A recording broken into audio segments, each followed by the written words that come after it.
In the next 3 videos, we are going to discuss some basic implementations of the inverter technology.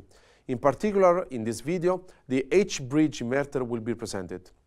More in depth, we will go through the topology of the H-bridge inverter, the components that form this power electronic device, the modes of operation that are usually employed to pass from DC to AC power, and finally, we are going to have a quick look at the 3-phase topology of the H-bridge inverter.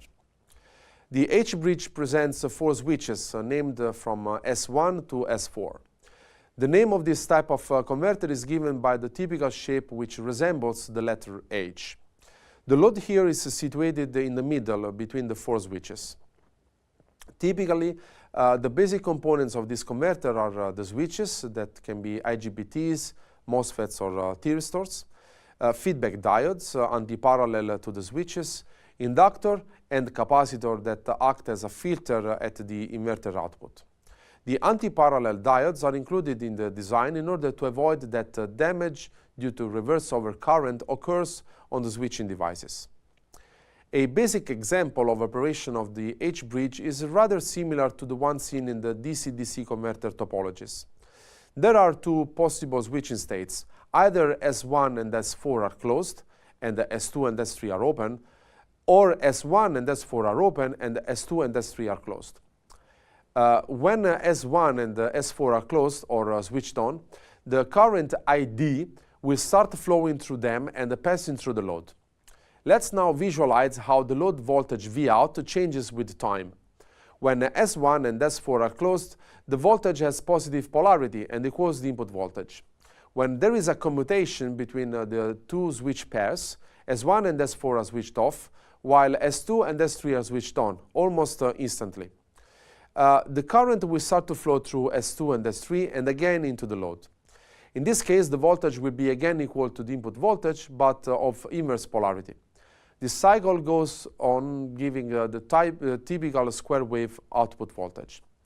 A DC-AC converter is capable of switching between 2 states, logically speaking between 0 and 1. This means that, as we have seen in the previous slide, the real output will be always a pulsed wave. However, the desired output voltage of the inverter is a sinusoidal signal. To determine the active power carried by a square wave signal, Fourier analysis is used, and it allows to describe a periodic signal as the sum of an arbitrary number of sine and cosine functions. If the output signal is an odd function, the first or a fundamental harmonic is a pure sine. This is the only harmonic that carries active power. On the other hand, the harmonics of a higher order generate distortion in the signal and therefore need to be filtered out by a low-pass filter. Here we can see the 3rd harmonic in red and the 5th harmonic in blue. Summing these 3 harmonics, we obtain an approximation of the original square wave.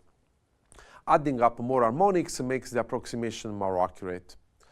A tri-phase inverter shows a switching section consisting of 6 switches, coupled again with the feedback diodes placed anti-parallel to the device.